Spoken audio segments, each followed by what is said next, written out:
Për të dytën ditë me radhë, banorët e fshatit Mbyet në njësinë administrative Portës në Fier kanë dalë në protestë kundër ndërtimit të impjantit të përpunimit të mbetjeve dhe prodhimit të energjisë. Sot protesta e banorëve është vendosur në vendin ku parashikohet të ndërtohet landfilli i përpunimit të mbetjeve. Protesta u shoqërua edhe me një incident mes kryeplakut të fshatit dhe banorëve. Kryeplaku i fshatit ton e ka marrë vullën pa dijenin. Pa dijenin e fshatit.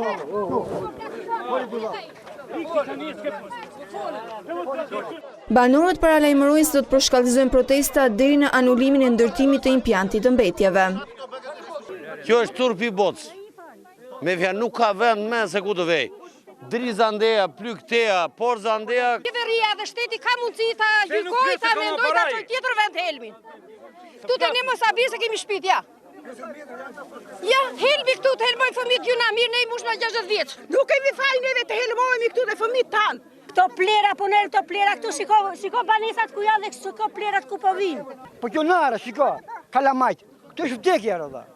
Protestuesit kanë blokuar rrugën duke krijuar përplasje edhe me drejtuesit e mjeteve.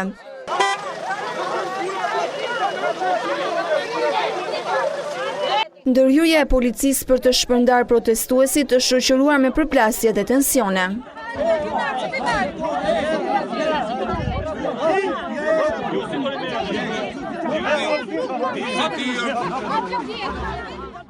Sipas bashkisë, impjanti nuk ka lidhje me importin e mbetjeve, pasi do të riciklojë vetëm mbetjet që prodhon zona e Fierit.